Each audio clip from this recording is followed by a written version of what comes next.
नमस्कार दोस्तों। तो इस वीडियो में R O A R O के लिए टेस्ट सीरीज है और ये टेस्ट सीरीज पीसीएस मंत्रा का समान हिंदी खंड से है। इस वीडियो के बाद हिंदी का टेस्ट सीरीज का सिर्फ एक वीडियो और बचेगा, उसके बाद आपका हिंदी का सारा समाप्त हो जाएगा। इसके बाद फिर हम जीएस वाले टेस्ट सीरीज पर विचार करेंगे।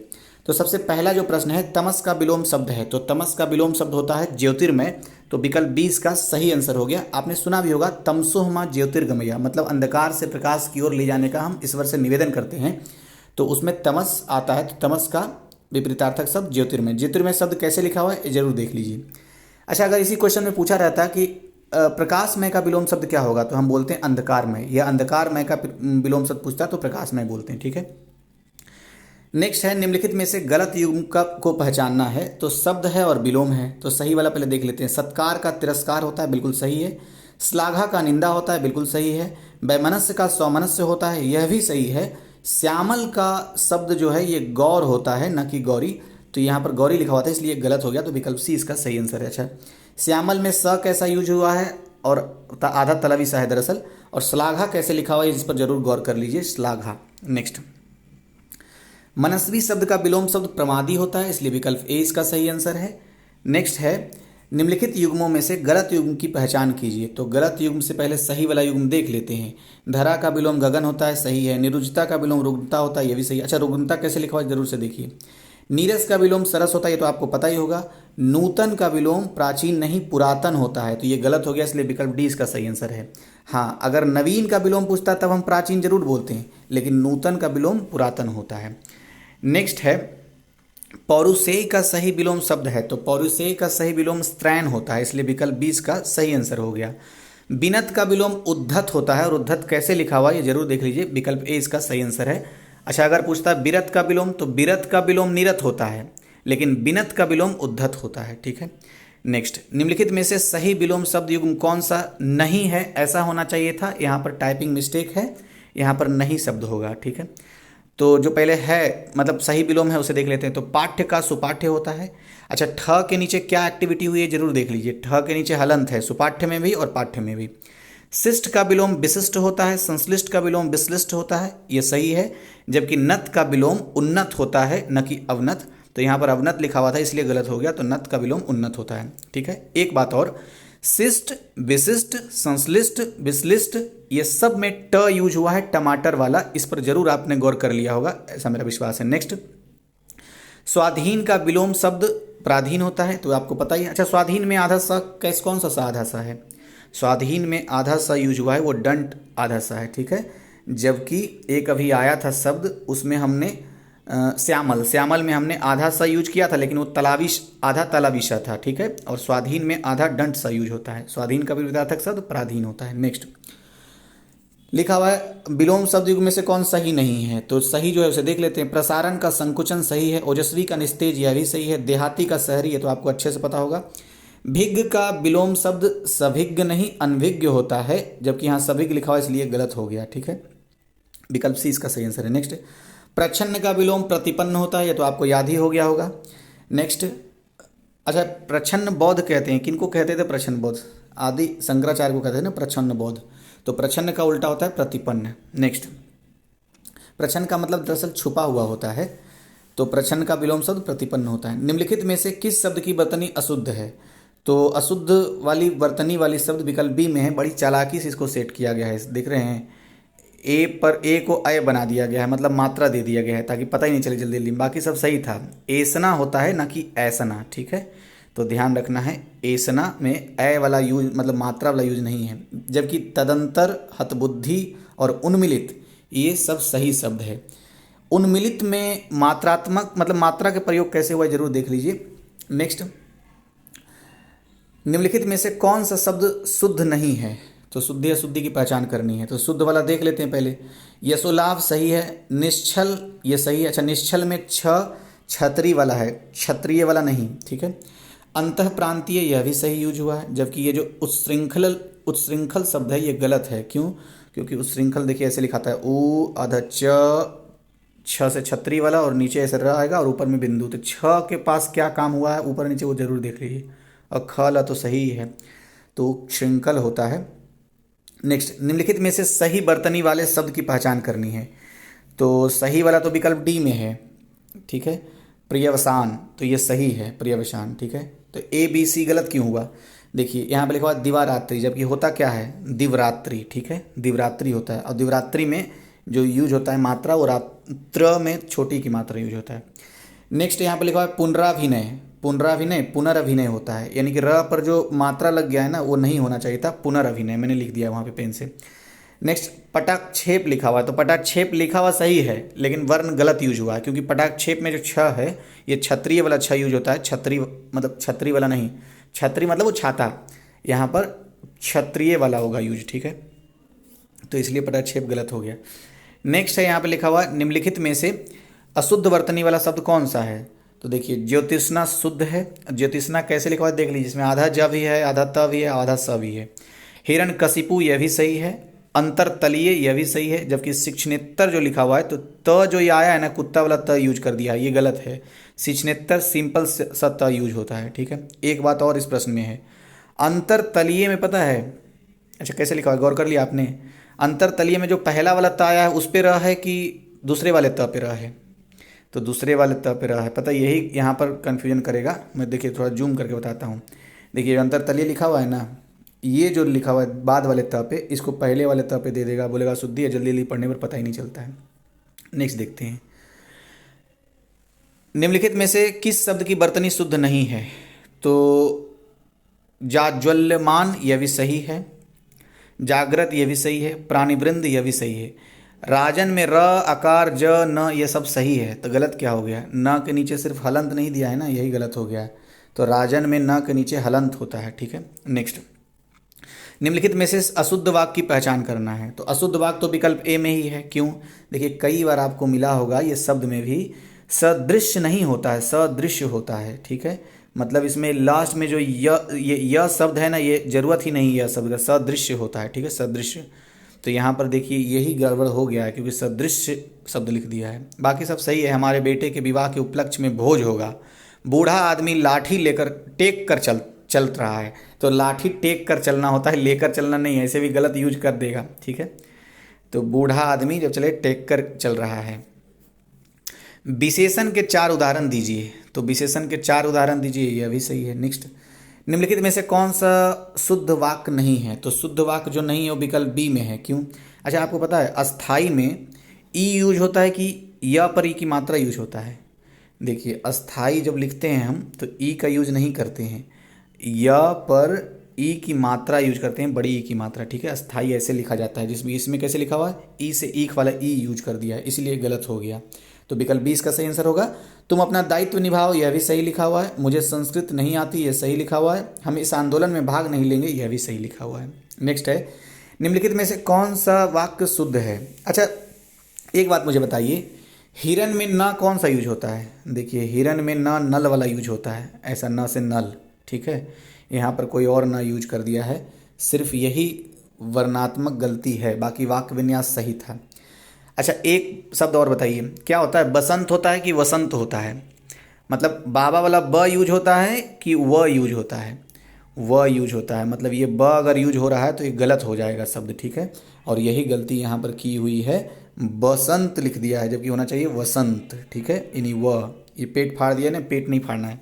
नेक्स्ट, अच्छा एक देखिए, एक मतलब पहचानने का ना एक यूनिवर्सल तरीका एक शब्द का मिल रहा है। यहाँ पर आपको एक शब्द आया था, आपको याद आ रहा है, एक होता है विद्यार्थी, ठीक है। तो हम विद्यार्थी में थ पर ऐसे मात्रा लगाते हैं, लेकिन अगर इसी विद्यार्थी में हम विद्यार्थी गण बनाएं, विद्यार्थी गण, ठीक है। अब मुझे बताइए सही है? क्या गलती है इसमें? ये गलत है, पता है क्यों? क्योंकि विद्यार्थी जब तक हम लिख रहे हैं तब तक तो देखिए, तब तक ये सही है, देखिए इतना तक है तो सही है, ठीक है। लेकिन जैसे ही इसमें गण शब्द यूज हो जाएगा तो ये जो मात्रा है ना, ये उठ करके पहले आ जाएगा यहाँ पे, यानी छोटी ई की मात्रा आ जाएगा, ठीक है। उसी तरीके से यहाँ पर देखिए क्या गलती है, लिखा हुआ चहचहा रहे थे पक्षीगण हर शाखा पर, तो सही है, लेकिन पक्षी रहेगा तब तक ये बड़ी ई की मात्रा रहेगी क्षत्रिय वाला छ पर, लेकिन जैसे ही गण इसमें यूज हो जाएगा तो ये मात्रा गलत हो गया, मतलब इसको उठ करके अब इसके छोटी की मात्रा बन जाना चाहिए, यानी ऐसे होगा पक्षीगण, ठीक है। मैंने वहाँ पेन से भी लिखा है, यहाँ पर भी लिख दिया। उम्मीद है आपको समझ में आई होगी एक सैद्धांतिक बातें। देखिए आपने कल जो मैंने वीडियो अपलोड किया था प्रीवियस ईयर वाला, अगर उसको आपने देखा होगा, उसमें भी 3 तरीके के कुछ ऐसे ही यूनिवर्सल लाइन मतलब वहाँ पर चर्चा हुआ है। एक था ये कि दूध और दूध से बनी हुई सामान जो होती है ना, उस वो हमेशा पुल्लिंग होता है। जैसे कि दूध खट्टा है ऐसा होगा, खट्टी है ऐसा यूज नहीं होता है। इसी तरीके से 1-2 चीज़ें और थी, मुझे याद नहीं आ रहा है अभी बोलते बोलते। तो उसी तरीके से ये बात भी याद रखा जाना चाहिए कि विद्यार्थी है तब तक मात्रा तो रहेगा उस तरह से, लेकिन जैसे ही गन यूज होगा तो छोटा हो जाता है। एक और आता है कि 2 वाक्य को जोड़ने के लिए जब नहीं की शब्द का प्रयोग करते हैं तो उस की में हम छोटी ई की मात्रा यूज करते हैं, ना कि ऐसा वाला बड़ी ई की मात्रा, तो गलत हो जाता है। ठीक है। फिर एक होता है कि क्वेश्चन मार्क, अगर क्वेश्चन वाले शब्द हैं कहाँ, कौन, कौन से, क्या, तो ये सब क्वेश्चन मार्क लास्ट में आना चाहिए। तो कुछ ऐसे करके ना 10-15 के आसपास, ये तो आप ऐसे अगर जान लेंगे 10-15 क्वेश्चन तो ऐसे ही आप पकड़ लेंगे और सही आपका हो जाएगा। नेक्स्ट, बाकी इस पर तो सारा बात कर लिया। हिरन में न का, नल वाला न का यूज होता है, वसंत में वह होता है, और पक्षीगण के बारे में जो मात्रा वाला बात था वो तो हमने कर ही लिया है। नेक्स्ट देखते हैं, निम्नलिखित में से शुद्ध वाक्य की पहचान करना है। तो पत्र किसके नाम पर लिखा गया ये अशुद्ध है, क्यों? क्योंकि किसके, कहाँ, कौन, क्या, तो क्वेश्चन मार्क का यूज होना चाहिए। यहाँ पर ही मैंने लिखा पेन से, क्वेश्चन मार्क यहाँ नहीं था इसलिए गलत हो गया। दूसरा में लिखा हुआ प्रत्येक श्रमिक को 2-2 रुपये मिले हैं। तो जब भैया प्रत्येक यूज हो ही रहा है तो 2-2 क्यों हम बोलेंगे? यहाँ पर शब्द का अपव्यय है एक तरीके से, तो इसलिए दूसरा नंबर भी गलत हो गया। वहाँ की जलवायु मेरे अनुरूप नहीं थी। कभी आपने सुना है अनुरूप और प्रतिरूप? हमेशा जलवायु के साथ होता है अनुकूल और प्रतिकूल। तो अखबारों में हमेशा आपने जब पढ़ा होगा तो जब जलवायु अनुकूल है, जलवायु प्रतिकूल हो रही है, तो इसलिए अनुरूप यहाँ शब्द गलत यूज हुआ है, ये अनुकूल यहाँ भी यूज होना चाहिए था। ठीक है। सनय सनय उसकी दशा बिगड़ती चली गई, तो ये बिल्कुल सही लिखा हुआ है। सनय सनय कैसे लिखा हुआ है जरूर गौर कर लीजिए। ठीक है। नेक्स्ट है, तो ये भी एक यूनिवर्सल तरीके से याद रखिए, जलवायु के साथ कौन सा शब्द यूज होता है? अनुकूल या प्रतिकूल। ठीक है। नेक्स्ट है, निम्नलिखित में से अशुद्ध वाक्य कौन सा है? तो अशुद्ध वाक्य विकल्प ए में ही है। कैसे? ये देखिए रिपीटेड है, ये स्टेटमेंट आपने पहले भी देखा होगा। वह स्त्री वैधव्यता का जीवन बिता रही है। जब हम वैधव्यता शब्द का यूज कर रहे हैं ना, तो उसमें बोध हो रहा है स्त्री का ही। तो जब बोध हो ही रहा है तो स्त्री का हम फिर से यूज क्यों करेंगे? वह वैधव्यता का जीवन बिता रही है, इसमें बात निहित है कि स्त्री के बारे में कहा जा रहा है। ठीक है। तो ये स्त्री जो शब्द यूज हुआ है, शब्द का अपव्यय हुआ है। नेक्स्ट, परमात्मा के अनेक नाम हैं, यह भी सही है। 4 विद्यार्थी, अब देखिए यहाँ पर देखिए विद्यार्थी जो लिखा हुआ है, देखिए विद्यार्थी में थ पर कैसी मात्रा है? बड़ी की मात्रा है, लेकिन जैसे ही गन जोड़ेंगे ना आप तो यहाँ पर छोटी की मात्रा देना होगा। ठीक है। यही बस बात मैं समझाना चाह रहा था वहाँ पर। नेक्स्ट है, मेरे वेतन का अधिकांश बच्चों की शिक्षा में ही खर्च हो जाता है, तो यह भी सही है। ठीक है। नेक्स्ट है, निम्न में सुमेलित है, तो जिस पर किसी आतंक का छाया हो, अच्छा छाया लिखा हुआ है, मैं साया सोच रहा था, खैर, तो जिस पर किसी आतंक का छाया हो उसे आशंकित नहीं आतंकित कहते हैं। अच्छा अंतंक, अच्छा ये मैं सिर्फ जो बताना चाह रहा हूँ सीधा सीधा बात बोल देता हूँ, आ पर आकार है, ये बात याद रखिएगा आतंकित में। ठीक है। और बिंदु जो है ना वो अ पर नहीं त पर है, और इसमें अशुद्धियाँ कई बार आपको मिलेगा या शायद मिला होगा टेस्ट सीरीज में। नेक्स्ट देखते हैं, जो किसी पर अभियोग लगाए तो उसे अभियोगी कहते हैं, यहाँ पर अभियुक्त लिखा हुआ इसलिए गलत हो गया। जिसे मारना उचित ना हो उसे अवध्य कहते हैं, यहाँ पर अवर्ण लिख दिया गया है। अवर्ण का मतलब पता है क्या होता है? जिसका वर्णन ना हो सकता हो उसे अवर्ण कहते हैं। ठीक है। और जिसे मारना उचित ना हो उसे अवध्य कहते हैं। जबकि डी नंबर सही है, वह जिसका पति प्रदेश से लौटा है उसे आगत पतिका कहते हैं। नेक्स्ट, निम्न में सुमेलित नहीं है, तो जो सुमेलित नहीं है उससे अच्छा पहले सुमेलित वाला देखते हैं। सब देशों में होने वाला सार्वभौम, संचय किया हुआ संचित, नित्य दीन दुखियों को भोजन देने की व्यवस्था, इसे सदावर्त कहते हैं। अच्छा इसके लिए पता है एक स्टेटमेंट ये भी रहता है कि जहाँ सदा मुफ्त में निःशुल्क भोजन मिलता रहता है उसे भी सदावर्त कहते हैं, या फिर ये बोले कि नित्य दीन दुखियों को भोजन देने की व्यवस्था, तो उसके भी सदावर्त शब्द यूज होता है। अच्छा दुखियों कैसे लिखा हुआ है तो आपने गौर कर ही लिया होगा। सी नंबर गलत है और यही हमारा आंसर है। कैसे गलत हो गया? लिखा हुआ है अलग अलग अवयवों को एक में जोड़ना, तो एक में जोड़ रहे हैं यानी इकट्ठा कर रहे हैं, तो उसके लिए शब्द संश्लेषण होता है। लिखा हुआ यहाँ पर विश्लेषण, अलग अवयवों को अलग अलग करना तब विश्लेषण हो सकता था, लेकिन यहाँ पर अलग अलग अवयवों को एक में जोड़ रहे हैं तो संश्लेषण हो जाएगा। ठीक है। नेक्स्ट, वह स्थान जहाँ स्थायी महत्व की वस्तुओं का संग्रह हो उसे संग्रहालय कहते हैं। विकल्प सी इसका सही आंसर है। नेक्स्ट, निम्न में से कौन सा युग्म सुमेलित नहीं है? तो जो बढ़ रहा है उसे वर्तमान कहते हैं, रिपीटेड है, सही है एकदम। एक से अधिक बातों में कोई एक, तो इसीलिए विकल्प शब्द यूज होता है। और फिर यहाँ पर लिखा हुआ सी नंबर में, ये गलत है, सुमेलित नहीं है। क्यों लिखा हुआ है? जो बहुत से विषयों का जानकार हो उसे सर्वज्ञ नहीं बहुज्ञ कहते हैं। सर्वज्ञ किसे कहते हैं? जो सभी विषयों का जानकार हो उसे सर्वज्ञ कहेंगे। जो बहुत से विषयों का जानकार हो उसे बहुज्ञ कहते हैं। और जो विषयों का जानकार नहीं हो उसे अल्पज्ञ कहते हैं, मतलब जो कम जानता हो अल्पज्ञ कहते हैं उसको। नेक्स्ट, अच्छा हाँ, एक और बच गया, बहुत महत्वपूर्ण है ये।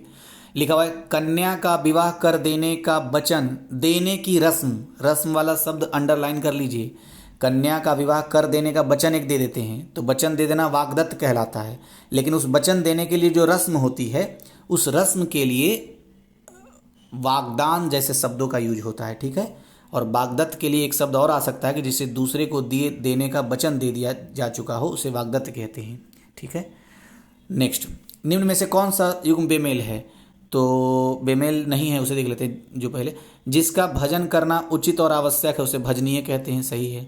जो भविष्य में निश्चित रूप से होने को है उसे भवितव्य कहते हैं। मतिमंद होने की अवस्था के लिए मतिमांद्य शब्द का यूज होता है, मतिमांद्य, ठीक है। डी नंबर गलत है। क्यों लिखा हुआ? जो मद्यपान करने का आदी हो उसे मधुप नहीं मद्यप कहते हैं। नेक्स्ट, निम्नलिखित में से कौन सा सुमेलित नहीं है? अच्छा, यहाँ पर भी नहीं होना चाहिए था, ठीक है, क्योंकि अगर सुमेलित है इतना रखेंगे ना तो आंसर नहीं निकल पाएगा, क्योंकि एक ही इसमें गलत है, तो इसलिए मुझे लगता है टाइपिंग मिस्टेक है यहाँ पर। लिखा हुआ जो खुले हाथों से दान करता हो, तो जो खुले हाथ से दान करे मुक्त हस्त। स्त्री जिसने बच्चा जना हो, मतलब बच्चा को जन्म दिया हो, तो उसे प्रसूता कहते हैं। निर्वाचन में अपना मत देने वाला निर्वाचक कहलाता है। और बी नंबर गलत है, क्योंकि लिखा हुआ है प्रयोग में लाने योग्य, उसके लिए प्रयोजनीय शब्द यूज होता है, यहाँ पर प्रयुक्त लिख दिया गया है। नेक्स्ट, जो अपना उद्देश्य सिद्ध करने पर संतुष्ट हो, तो जो अपना उद्देश्य सिद्ध हो जाए उस पर संतुष्ट हो जाता है उसे कृतार्थ कहते हैं। कृतार्थ कैसे लिखा हुआ देख लीजिए। नेक्स्ट, निम्न में से कौन सा युग्म सुमेलित नहीं है? तो जो सुमेलित है पहले देखते हैं। चिरकाल तक जीवित रहने वाला चिरंजीवी कहलाता है। जिसे जानना आवश्यक है उसे ज्ञेय कहते हैं, ठीक है। तो ये यहाँ पर कुछ और लिख दिया है, जिज्ञासा। तो जो जानने की इच्छा रखता है उसे जिज्ञासु कहते हैं, और जानने की इच्छा उसे जिज्ञासा कहते हैं, ठीक है। और जो इच्छा रखता है उसे जिज्ञासु कहते हैं, जबकि जिसे जानना आवश्यक है उसे ज्ञेय कहते हैं, ज्ञेय। नेक्स्ट, तो ये गलत था, इसलिए विकल्प 20 का सही आंसर हो गया। सही वाला देख लेते हैं। जो आँखों से संबंधित हो उसे चाक्षुष कहते हैं। अच्छा, चाक्षुष में छ कौन सा यूज होगा? छाता वाला या क्षत्रिय वाला? क्षत्रिय वाला यूज होता है बड़ी यू की मात्रा के साथ। और स मूर्धन्य स। अधिक समय तक जीवित रहने की इच्छुक उसे जिजीविषु कहते हैं, तो ये बिल्कुल सही है। नेक्स्ट, निम्न में कौन सा युग्म सुमेलित नहीं है? तो जो सुमेलित नहीं है वो विकल्प ए में है। लिखा हुआ है अपने ही कुल का नाश करने वाला व्यक्ति उसे कुलांगार कहते हैं, जबकि यहाँ कुलीन लिखा हुआ था। अच्छा, सही है ये बी नंबर। ऊपर की ओर फेंका गया उसे उत्क्षिप्त कहते हैं। आशा से बहुत अधिक आशातीत। अपनी विवाहिता पत्नी से उत्पन्न पुत्र के लिए शब्द औरस का यूज होता है, और औरस का विलोम शब्द जारज होता है, ठीक है। तो जारज का अर्थ क्या होगा? इससे आपने अर्थ लगा ही लिया, मतलब निकाल ही लिया होगा। दृष्ट उद्देश्य की जाने वाली मंत्रणा के लिए उपयुक्त शब्द है। तो देखिए यहाँ पर दृष्ट जो लिखा हुआ है ना, ये टाइपिंग मिस्टेक है, यहाँ पर लिखना चाहिए दुष्ट। तो दुष्ट उद्देश्य की मतलब दुष्ट उद्देश्य से की जाने वाली मंत्रणा के लिए शब्द यूज होता है दुसाध्य संधि, ठीक है। तो विकल्प सी इसका सही आंसर हो जाएगा। नेक्स्ट है, निम्नलिखित में से तद्भव शब्द कौन सा है? तो तद्भव शब्द इसमें विकल्प बी है, आंसू। आंसू के ऊपर चंद्र बिंदु का यूज हुआ है। अच्छा, इसका तत्सम क्या हो जाता है? तो अश्रु इसका तत्सम शब्द है आंसू का। जबकि अक्षर, गोस्वामी और यमुना ये सब सारे क्या थे? ये सब सारे तत्सम शब्द थे। तो अक्षर का तद्भव क्या हो जाएगा? अक्षर का तद्भव हो जाएगा आखर। गोस्वामी का तद्भव हो जाएगा गोसाई, और यमुना का तत्सम हो जाएगा तद्भव हो जाएगा जमुना, ठीक है। नेक्स्ट, निम्नलिखित शब्दों में से तद्भव शब्द कौन सा है? तो बच्चा जो है ये तद्भव शब्द है और इसका तत्सम वत्स हो जाता है।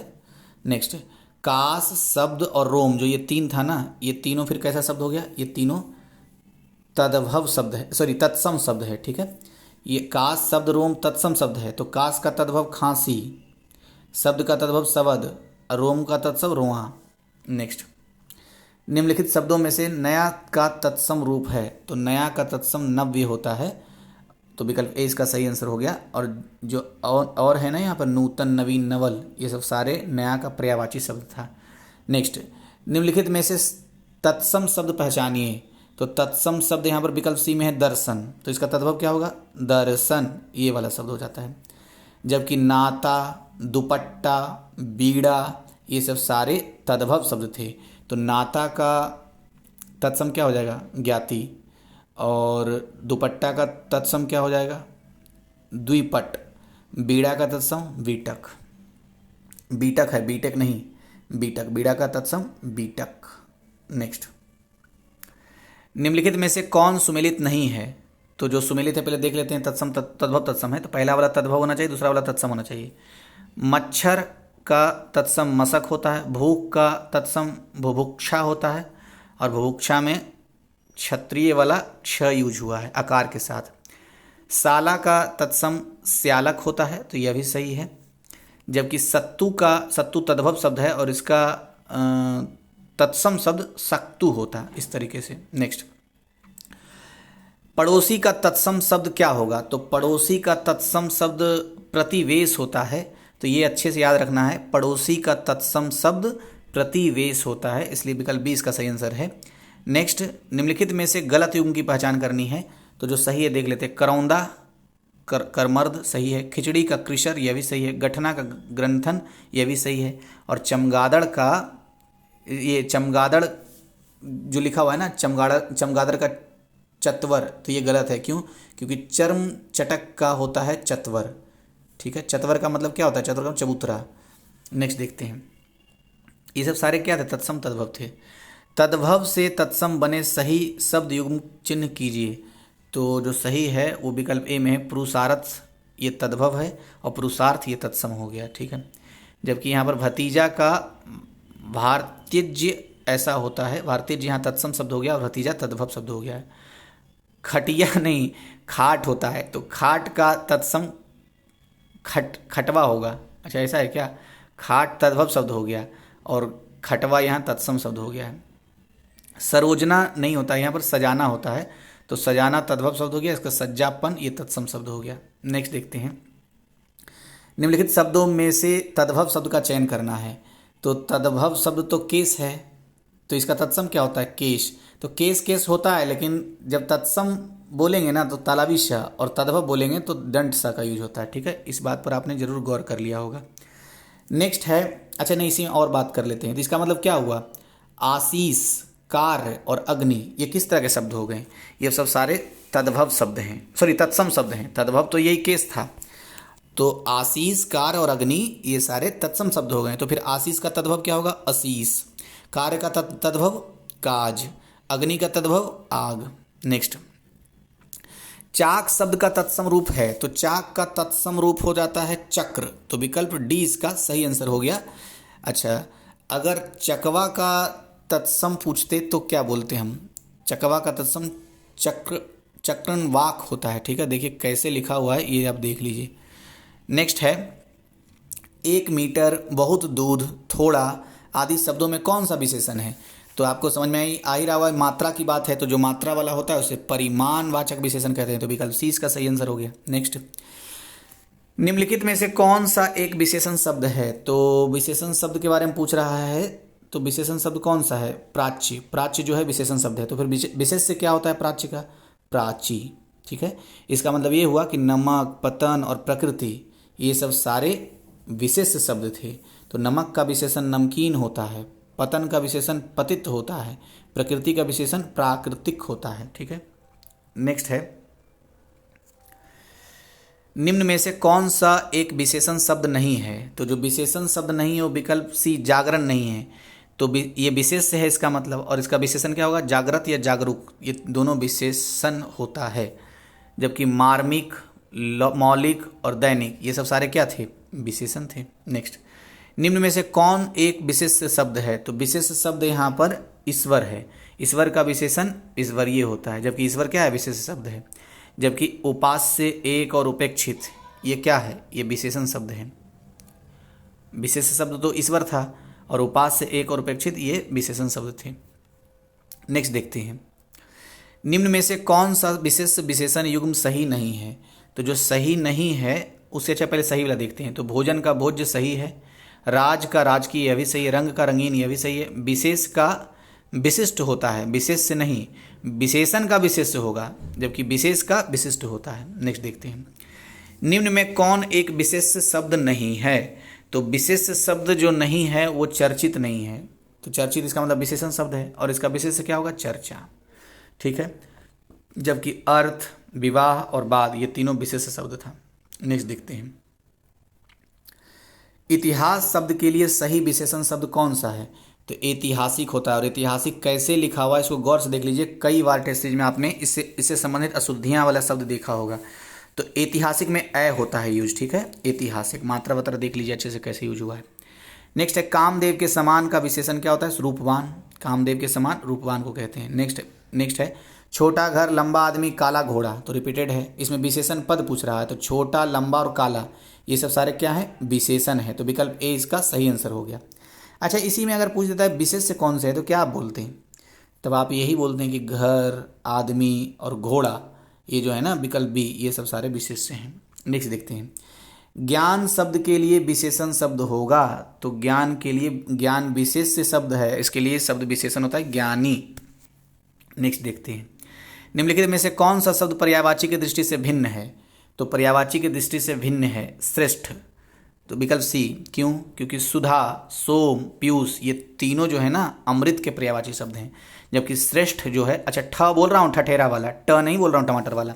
तो श्रेष्ठ, उच्च, कुलीन और अभिजात्य ये सब सारे शब्द होते हैं इसके पर्यायवाची। अभिजात्य कैसे लिखा हुआ है देख लीजिए, अभी भ पर छोटी की मात्रा और जात्य जकार आधा त य। नेक्स्ट, दृग निम्न में से किसका पर्यायवाची शब्द है? तो दृग आंख का पर्यायवाची शब्द होता है और आंख के अन्य पर्यायवाची शब्द लोचन, नयन, नेत्र, चक्षु ये भी होते हैं। नेक्स्ट है, पंचसर निम्न में से किसका पर्यायवाची शब्द है? तो पंचसर कामदेव का पर्यायवाची शब्द है, कई बार रिपीट हुआ है। पंचसर के अलावा आपको मदन, मार, मनसिज, स्मर ये सब सारे शब्द भी कामदेव के ही पर्यायवाची शब्द हैं। नेक्स्ट है, निम्न में से कौन सा रावण का पर्यायवाची शब्द नहीं है? तो रावण का पर्यायवाची शब्द दशकंधर भी होता है, दशानन भी होता है, लंकेश भी होता है, जबकि शेषावतार नहीं होता है। शेषावतार तो लक्ष्मण का पर्यायवाची शब्द है, रावण का नहीं। अच्छा, एक रावण का और पर्यायवाची शब्द होता है 10 शीश। ठीक है, तो ये याद रखिएगा। नेक्स्ट, अच्छा एक बात मैं आपसे बोलना चाह रहा था, अभी याद आया है।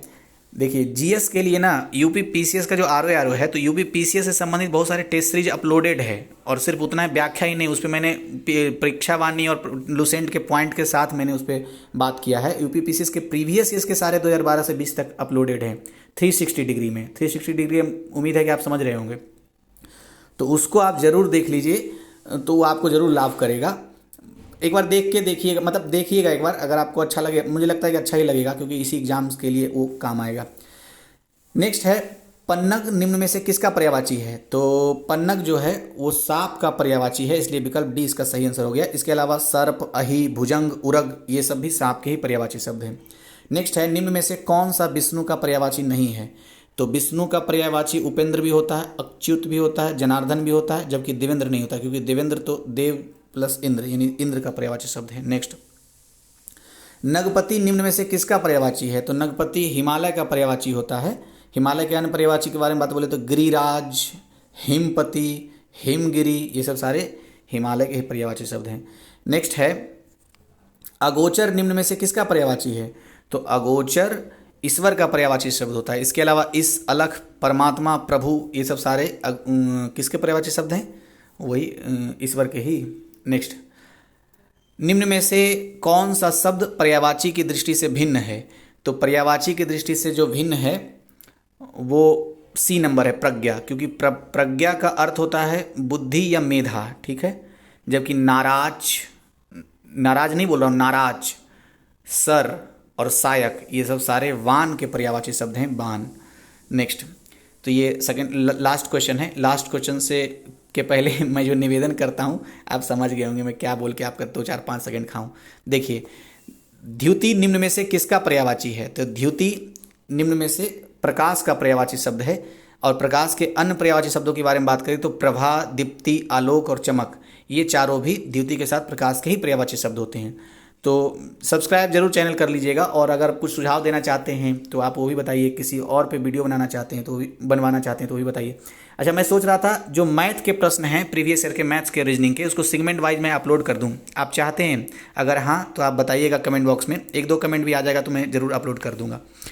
तो थैंक यू वीडियो देखने के लिए।